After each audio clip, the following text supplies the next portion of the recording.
The only question I have for Packer fans out there is, wouldn't it be nice if Marquez Valdez-Scantling was our fourth option? Like, wouldn't it be nice to have a guy who could break away for a 52-yard touchdown at any moment and give you 4 catches for 45 yards and maybe a touchdown every game as your fourth option if you're the Green Bay Packers? I mean, as of right now, the wide receiver core, especially with Allen Lazard being out, it's Devontae Adams and no one else. This past game, with MVS's 2 receptions, it's the first game in 3 weeks that another wide receiver had more than 1 reception. And that brings me to the moment everyone's been waiting for, this week's Staccato of the Week. And there's a first-time event occurrence going on right now on the Weekly Cheese. The first man to ever win Staccato of the Week in back-to-back weeks. It's a first. But Brian Gutekunst and his ego have won the Staccato of the Week for a second time in a row. And I don't know how many people out there know this, but I saw it on Reddit, and then I also saw it on the man's Instagram page himself. But after Thursday night's game on Friday or Saturday, I don't really know exactly which day, Brian Gutekunst brought Jeff Janis in for a workout. Now, I know Jeff Janis has made some amazing... people like him in the community. He's in Packers record books forever with that Arizona Cardinals where he caught the 2 back-to-back Hail Marys. I mean, Jeff Janis has a place in my heart as well. But just last week, the Green Bay Packers had an opportunity to trade for another wide receiver. It didn't have to be Will Fuller. But if you want to bring someone back to the Green Bay Packers, why not give up a 7th, 6th-round pick to bring Randall Cobb back to Green Bay? Why do nothing at the trade deadline and then call Jeff Janis in for a workout? That got my blood boiling. Jeff Janis. The man had 2 catches, I believe, in his whole career. They were insane catches, but I can't remember another Jeff Janis reception besides those 2. I don't want to see him on the Green Bay Packers in 2020. He's not the answer as a free agent sign to come in and give Aaron some help. And what are you doing, Goot? What are you doing? And unfortunately, folks, as much as Goot has an eye for the offensive line, and I'm about to get into the offensive line and give them the praise they deserve in 1 second, but Brian Gutekunst obviously has no eye for wide receiver talent. The guy can't spot a wide receiver to save his life. It's either that or he has a deep-rooted hatred for wide receivers for some weird reason, and he doesn't feel the need to have any legit ones on the team. He didn't draft Devontae Adams. He had nothing to do with that.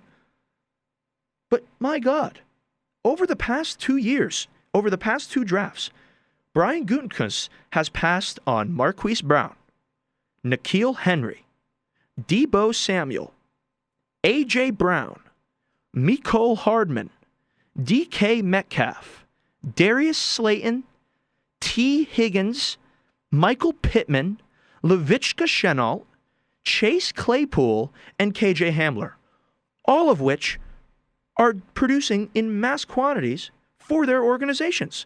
Every single one of those guys is a future Pro Bowler, All-Pro, and potential Hall of Famer. I mean, DK Metcalf is in his 2nd year in the league, and everyone sees what he's doing. The guy it's like having LeBron James as a wide receiver, DK Metcalf. Anyone in their right mind would have picked him. And it's just so aggravating. Not to mention the fact, this preseason, the Green Bay Packers had Travis Fulgham on their roster. He was in camp, and Goot cut him. And now everyone sees what Travis Fulgham is doing. He's the best receiver for the Philadelphia Eagles.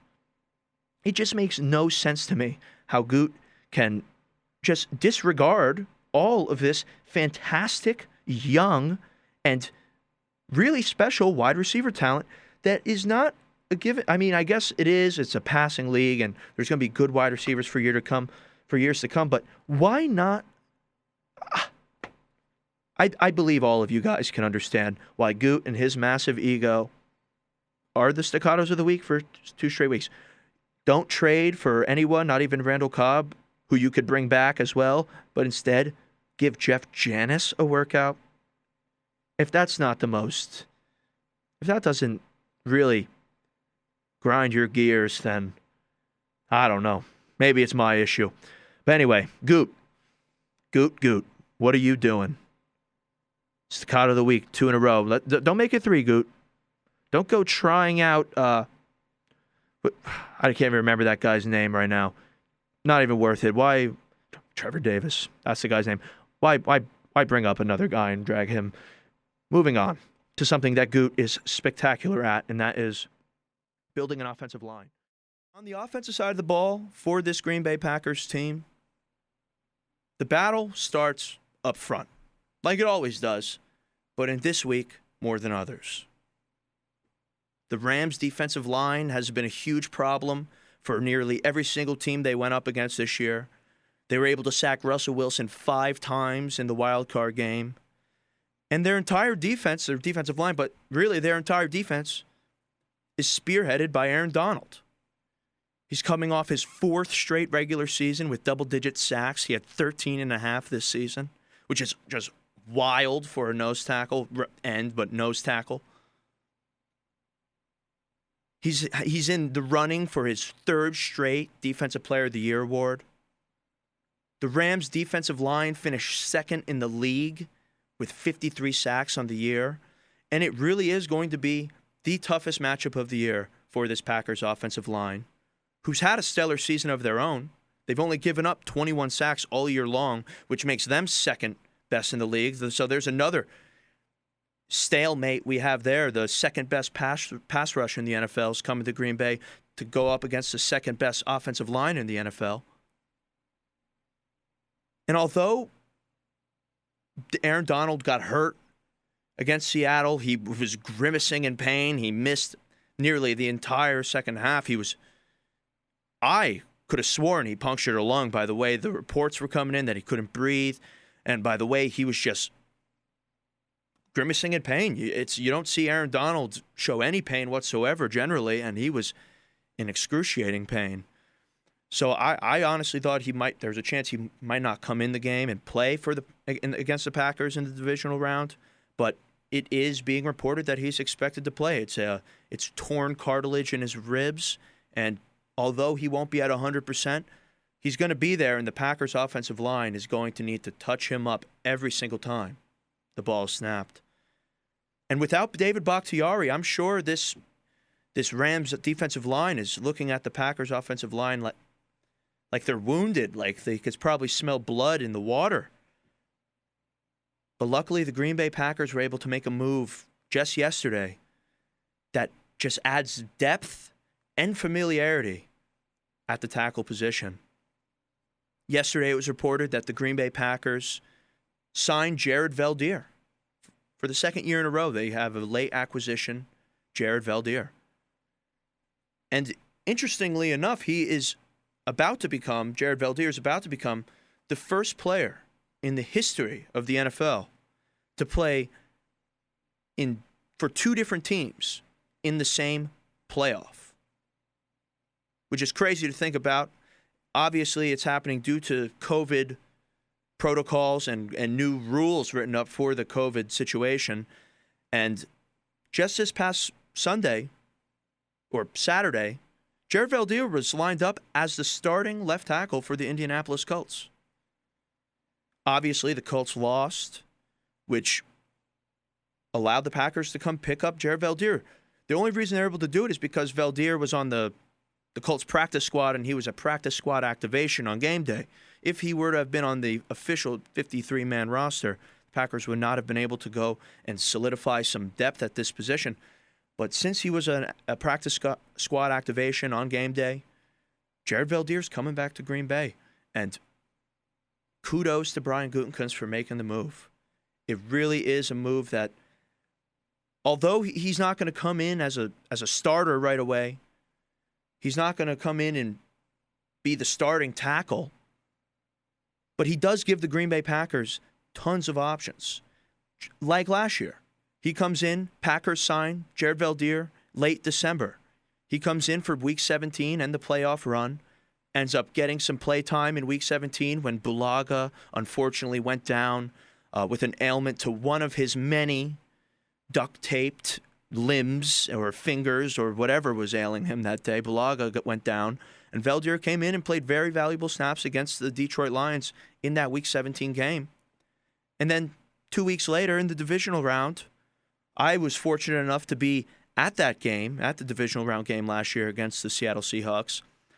Me and my cousin, we get into the game real early. We're sitting down low by the wall, and we're watching everyone warm up. And Bulaga was out there for a brief moment, and then he goes running back to the locker room, never to be seen again. And unfortunately, Bulaga's bowels were irritated that night. There was a gnarly flu going around the team, and Bulaga wasn't able to go for the divisional round matchup. But Veldheer stepped in, and there was practically a seamless transition. He did not play bad. He was a solid rock at that right tackle position when the Packers needed him most. And adding Veldheer gives the Packers those same options as they go on this playoff run. Obviously, he's not starting.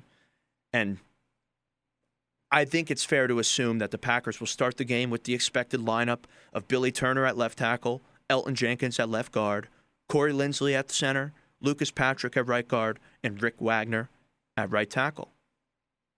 But let's just say, God forbid, Aaron Donald just starts going to town on Lucas Patrick.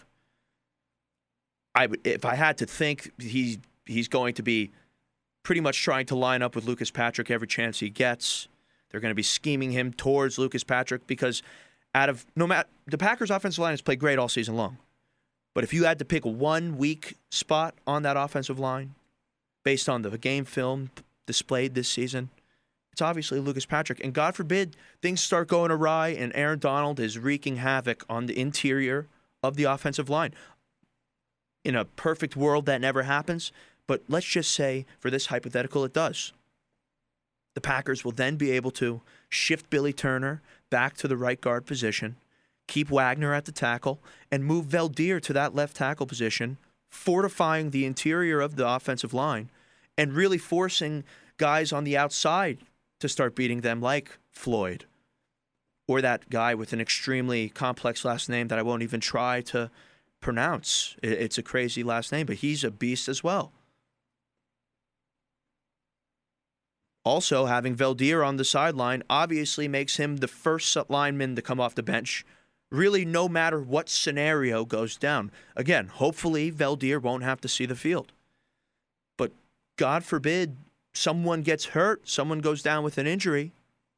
Thanks to the versatility of Elton Jenkins and Billy Turner and Lucas Patrick, their ability to play multiple positions on the offensive line, having Jared Veldheer there allows for a comfortable transition to a veteran tackle, a huge tackle, 6'8", to come in and fill the hole and allow the offensive line to adjust to whatever might be thrown their way. Think about it. If Billy Turner goes down at left tackle, obviously Jared Veldheer can simply just come in and step in at the left tackle position. If Elton Jenkins, knock on wood, goes down for any reason, Veldheer could come in at the left tackle position. Billy can swing to the right guard, and Lucas Patrick can bump right over to the left guard position, something he's done multiple times this season. If Linsley goes down, he's been battling through injuries all season long. Jenkins can move to center, Lucas Patrick to left guard, Turner to the right guard, and you put Veldheer at left tackle. And the list goes on. No matter who goes down, Veldheer could come in at left tackle, and it'll be a seamless transition. He knows the system. He came in last year. He knows the deal. He's a hardened veteran. And I cannot be happier that Goot went and made a move like this. For all the headaches that Goot causes, you can't knock the man's ability to fix up an O-line. He's shown it time and time again. And ultimately, this game is going to come down to the offensive line. It is the most important factor in the outcome of the game for the Green Bay Packers. The Rams' pass rush is elite, and when they get going, life just becomes that much more easy for their stellar secondary and Jalen Ramsey. Their pass rush needs to be contained for a full 4 quarters. And if you really think about it, in the Matt LaFleur era, the Green Bay Packers have lost only 7 games.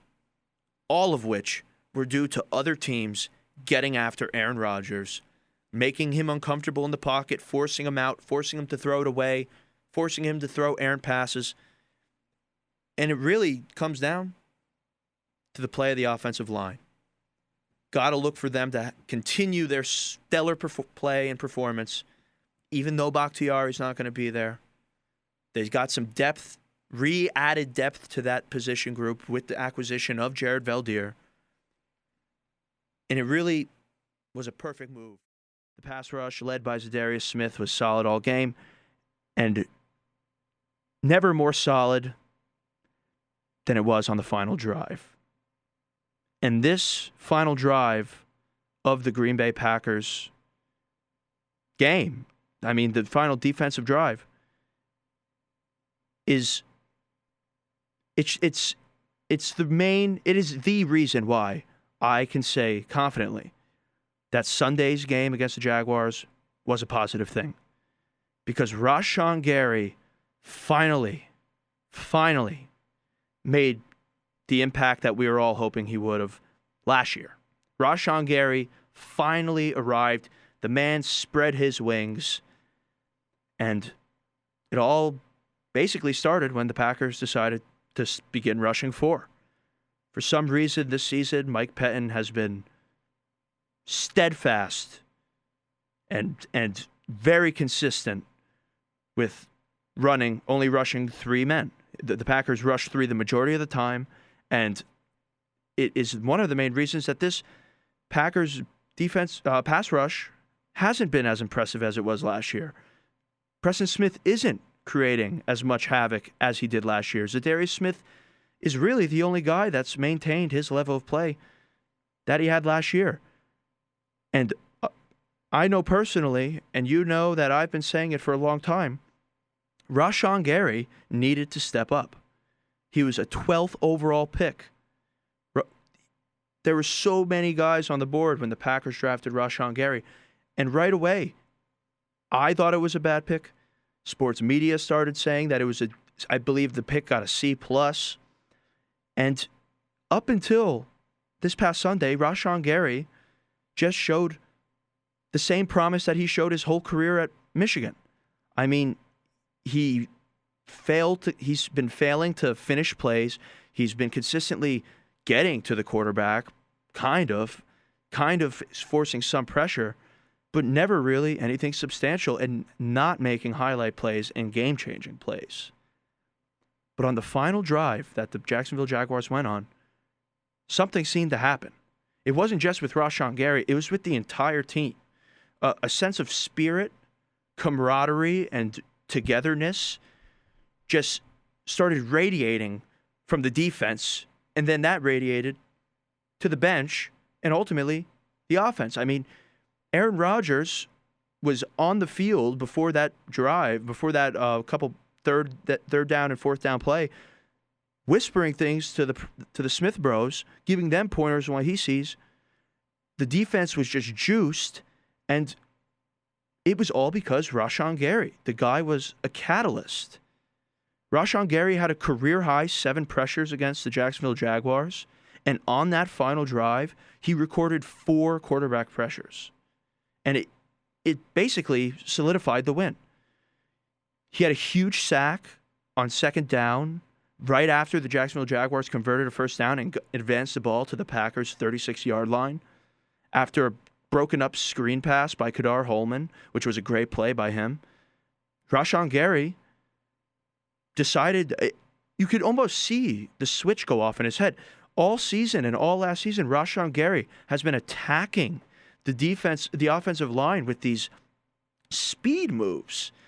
He's been using these speed rush moves, trying to win the edge and get around and beat the man to the outside.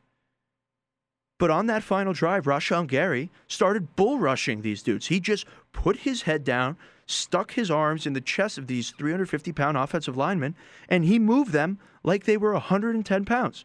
He decided to, I don't know if he got pissed off, I don't know what happened, but he played angry. Rashaan Gary played powerful, aggressive, chippy, and he had 4 pressures on the last drive of the game.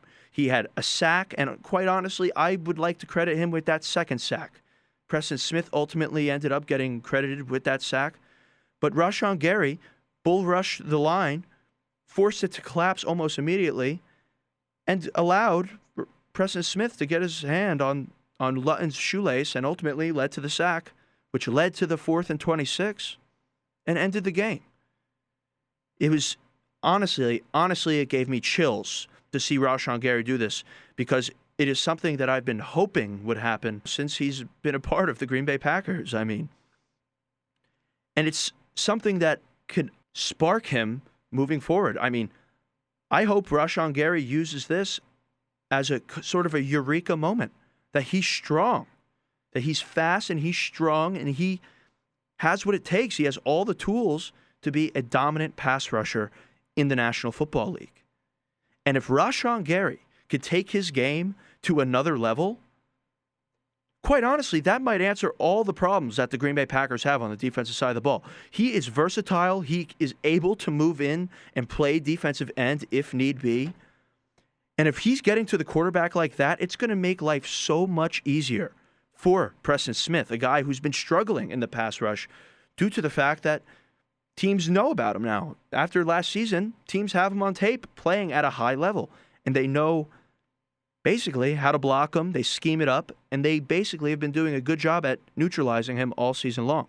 But if Rashaan Gary can play like he did on that last drive of the game and be a spark plug of energy, motivation, and spirit for that defensive unit, the sky is the limit for the Green Bay Packers.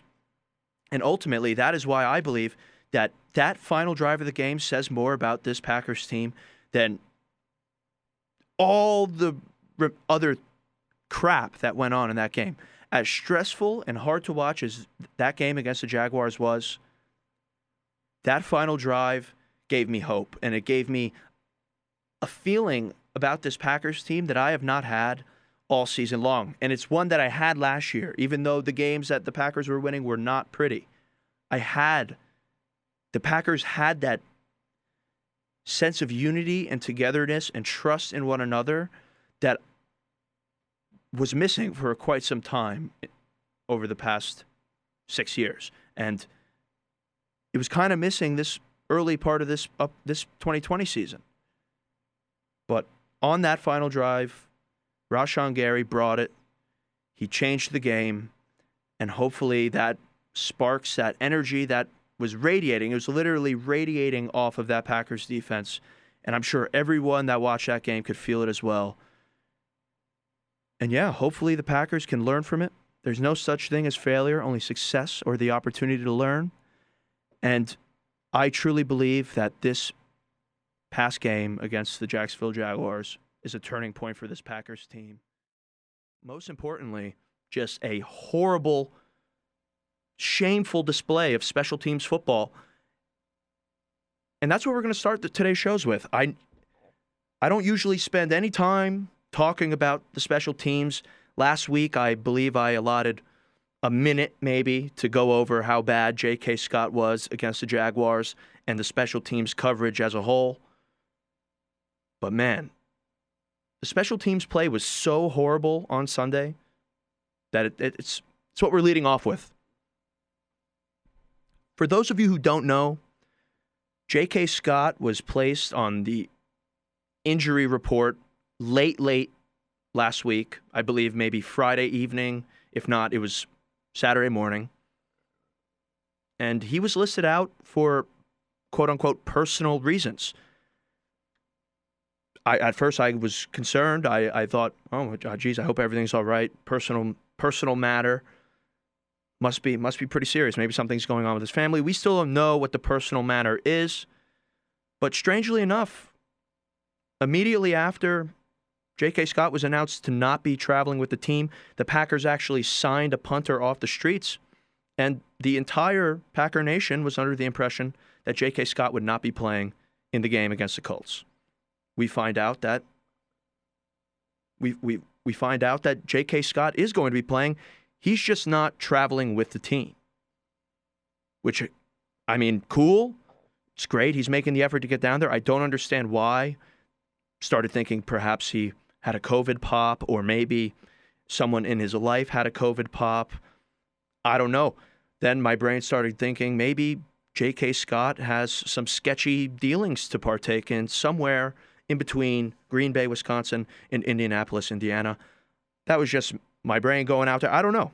But he showed up, and quite honestly, I wish he didn't. Growing up, my whole life playing sports, I always was under the impression if you can't play, you shouldn't force yourself to play unless you know you could bring it. If you're going to play under any circumstance, you got to play to the best of your ability. You can't come out the way J.K. Scott came out, and it was very, very frustrating. I mean, in a dome, the Packers weren't even playing in like Lambeau Field with 50-mile-an-hour winds. They were playing in a dome, and he punted the ball 3 times for an average of 39 total yards. He did not have one punt that went further than 40 yards against the Colts. And this is the second week in a row now that J.K. Scott has had a horrible sub-40 punt late in the fourth quarter in crucial time. He punts the ball less than 40 yards and gives the Colts great field position on every single punt that he let off. And it was just aggravating. Part of me wishes he just dealt with the personal matter. I get it. I hope it's nothing serious, and I hope all is good for him. But it was not the game to have such special team debacles.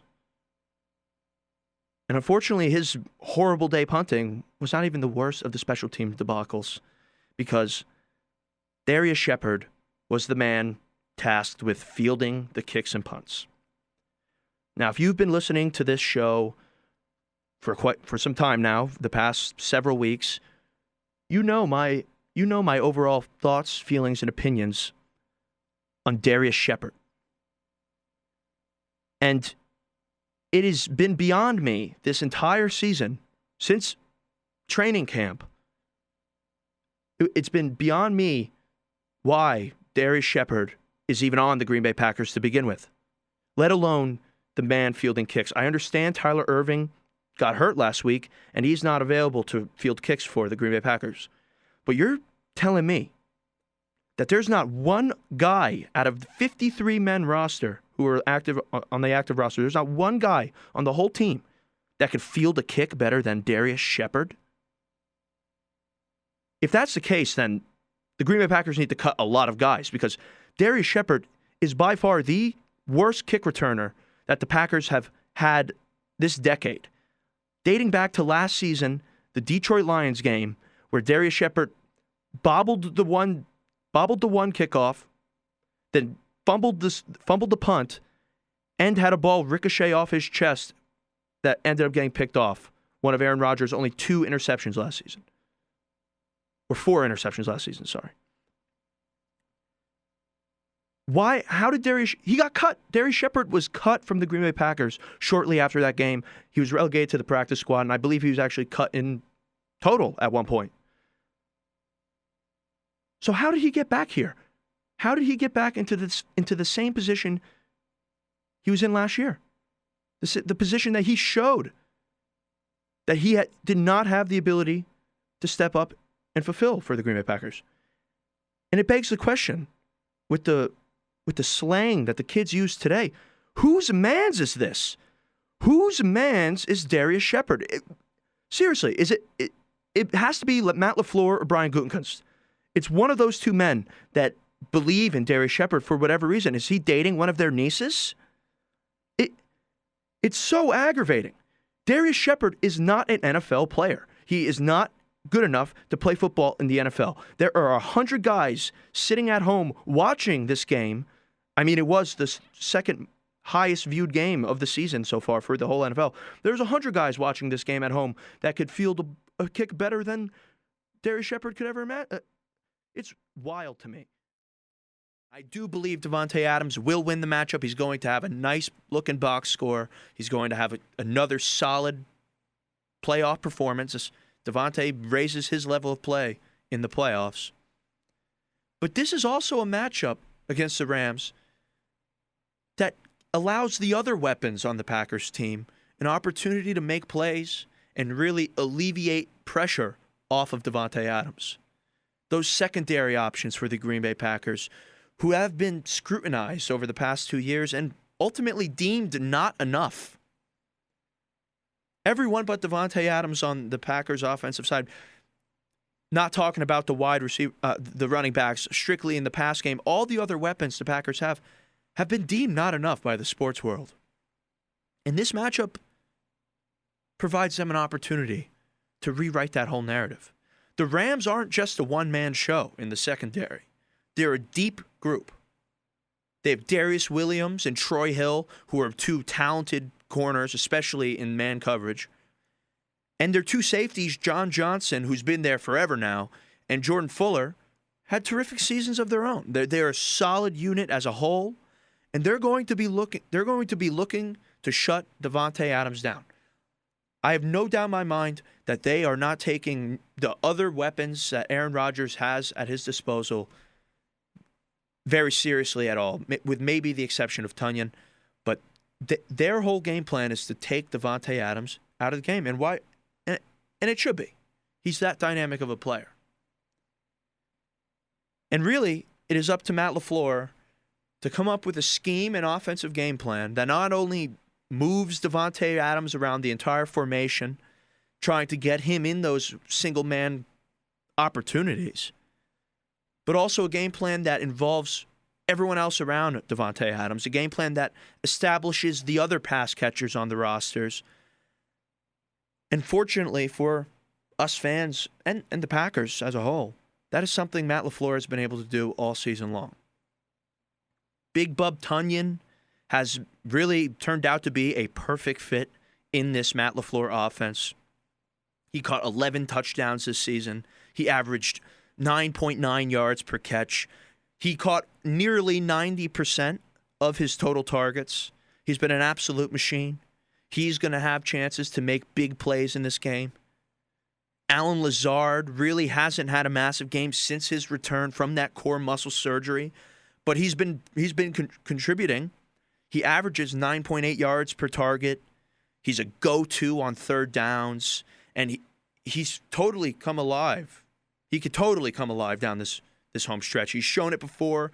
Last season in the playoffs, he had big catches. He came alive at the end of the year, went on that stellar run, and this season he started establishing himself as the number 2 guy. Unfortunately, he did go down with that injury after posting his best game of the year, over 120 yards receiving against the Saints. So don't be surprised if Lazard is making the most of his opportunities on Saturday, catching big plays, converting first downs, maybe a touchdown, who knows. Not to mention how good he is as a run blocker. Allen Lazard is a phenomenal run blocker. The running backs this year really haven't been that much of a factor in the pass game like they were in 2019. But both Aaron Jones and Jamal Williams have proved over and over again that they are reliable receivers, both as check down options and going deep. So I would honestly look for Matt LaFleur to do something a little different. Maybe bring back some of the looks he was throwing out there last year in the 2019 season by trying to move Jamal and move Aaron into situations where they get one-on-one matchups against linebackers, and maybe they can break off a big reception. And obviously, there's the MVS experience. Marquez Valdez-Scantling has shown numerous times that he can be a premier deep threat in the NFL. I mean, the guy averaged a league best 20.9 yards per catch this season. He tied the league for the league most for 40-plus yard receptions. He had 6. If it wasn't for 4 blatant dropped 85-yard touchdown receptions that he dropped this year, MVS would be looking at a 1,000-yard, 10-touchdown season. He finished with over 700 yards and 6 touchdowns. And who knows? Maybe MVS has another one. The Rams secondary is not known this season for giving up big plays, but how nice would it be to see MVS break one out? The point I'm trying to make here is that this entire offseason, the Green Bay Packers their organization, specifically Brian Gutekunst, they've received endless criticism for not acquiring another weapon for Aaron Rodgers. The draft came around. Everyone could have sworn wide receiver in the first round, if not wide receiver in that second-round pick. But definitely acquire another weapon for Aaron Rodgers through this draft. There's tons of young talent. Obviously, that's what the Packers are going to do. Nope, they don't. They do what they did. I don't even want to bring it up because it's not even worth the mental energy right now to think about draft night. But the narrative was that they did not do what they needed to do to surround Aaron Rodgers with the talent he needs to get over the hump. But over the course of this season, that narrative has slowly started to silence itself. The narrative has slowly gone away as the Packers have earned themselves the title of the number one offense in the NFL.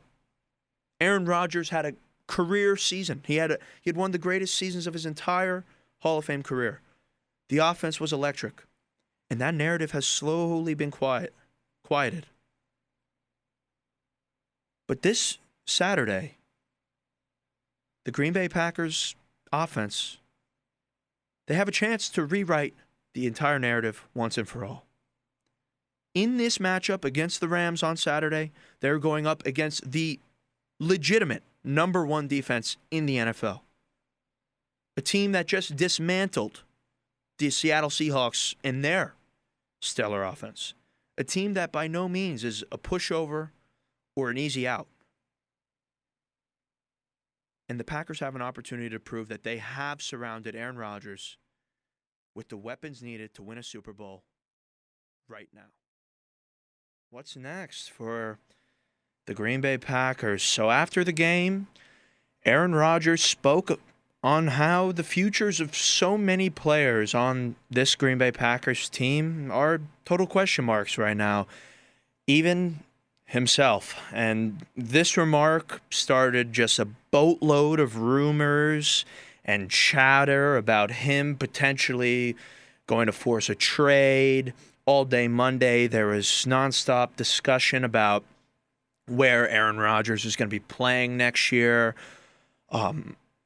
I know initially when I heard Aaron Rodgers' post-game press conference, not going to lie, it kind of did seem like he was hinting at something along those lines. I tried to talk myself out of that quickly and just wanted to understand and realize that he's coming off of a NFC Championship game defeat and he's heartbroken, and anything he was asked right there not about that specifically is just going to rub him the wrong way. And I totally understand where he was coming from with his remark.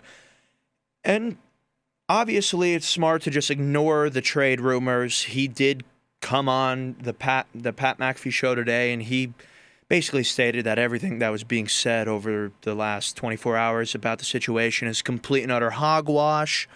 His exact quote is, there is no reason why I wouldn't be back next year. And he totally put the kibosh on all the trade talk, at least for the time being.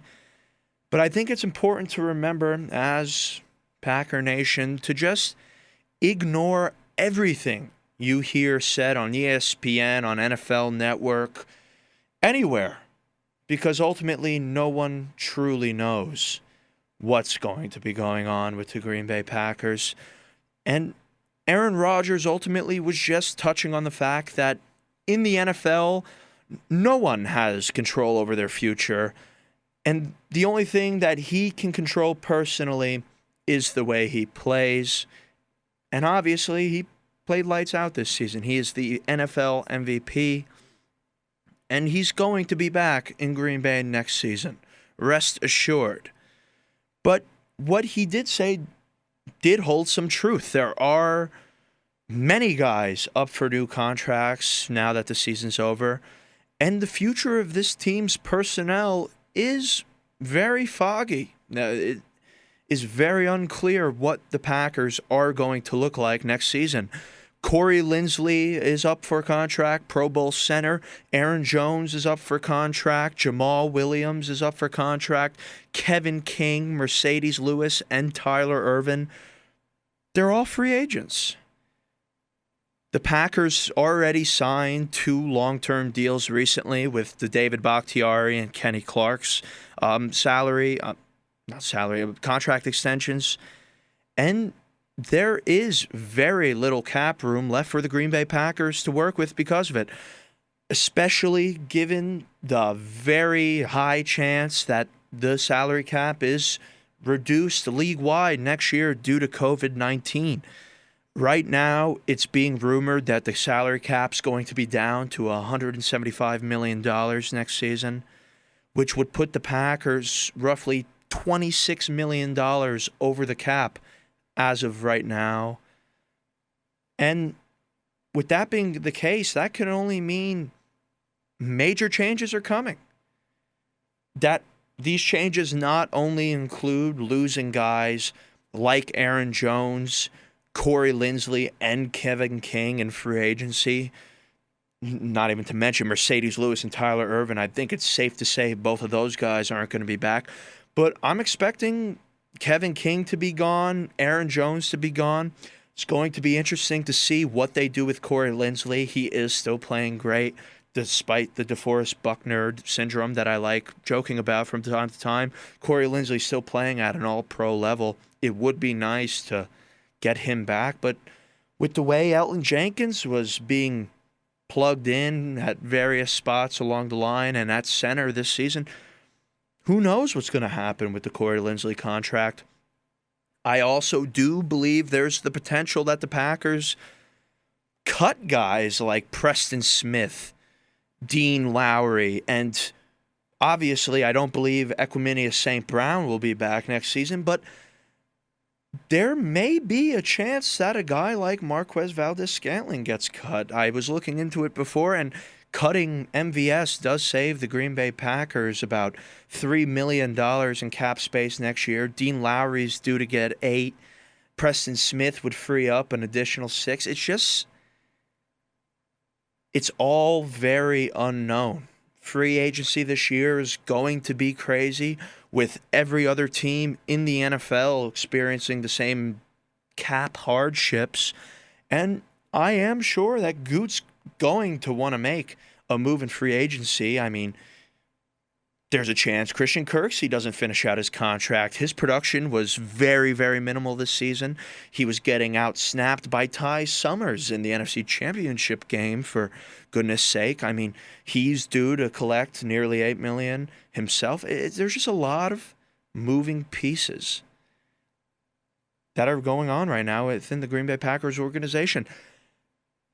And interestingly enough, despite the trade rumors going on surrounding Aaron Rodgers just on Monday, today we woke up to some rumblings in the NFL sphere that Aaron Rodgers is looking to discuss a potential contract extension. And I believe the leak was he has a list of demands to go along with the contract extension. There have been no details regarding any of these demands. I'm not even sure what the validity of the leak is, but Aaron Rodgers did touch on it very briefly today on the McAfee Show, that he is planning to have his standard departure meetings with everyone, and discussions are going to be had. And hopefully, in my opinion, what would be an ideal situation, the Green Bay Packers could very well go all in on Aaron Rodgers, sign him to an extension. I mean, he's the MVP after all, and move forward with a understanding with Aaron Rodgers that they're going to do everything they need to do right now to get him that second ring and get back to the Super Bowl and bring a Lombardi Trophy back to Green Bay. If the Packers were able to get Aaron Rodgers extended before next season, not only would it be music to my ears and make me happy, but it would free up some cap space for the Green Bay Packers over the next couple of years. It would, in the immediate future, free up cap space for the Green Bay Packers by restructuring his deal, pushing the money that he is due this upcoming year back, it could free up some space for the Packers to do something in free agency this year. Yeah, at the end of that extension, the Packers would be in a situation that the Saints find themselves in now, with Drew Brees on the fritz and $90 million over cap and a total rebuild on their hands. But if you ask me, that is what the Green Bay Packers should do. I know there's a bunch of older fans out there who believe in the Packers' method of building for the future, but it is Aaron Rodgers. He is coming off of an all-time great season, and if we're up to this Packer fan right here, he will end his career a Green Bay Packer.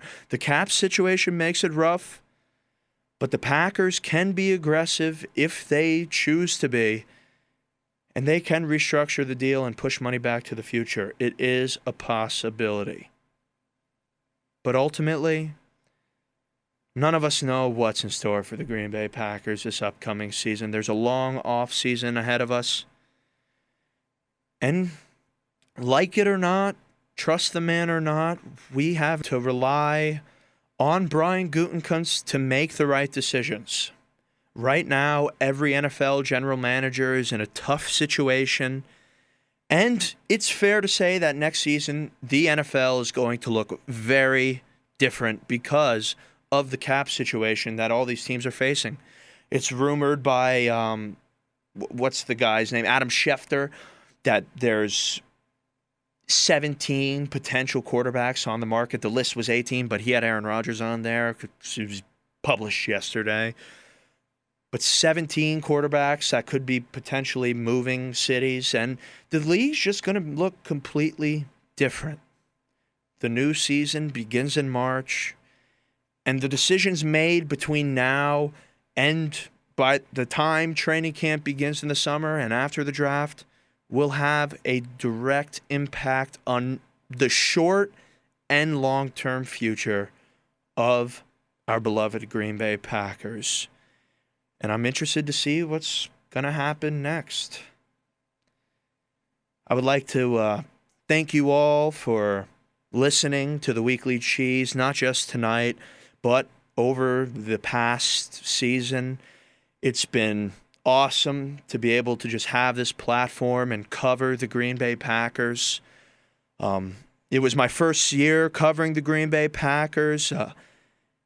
Officially, that is. I've been following them loyally since the beginning of my existence, but this year was my first year covering them for real, and it's going to be a season that I look back with nothing but fond memories. Yeah, the sour taste is going to have to get out of my mouth.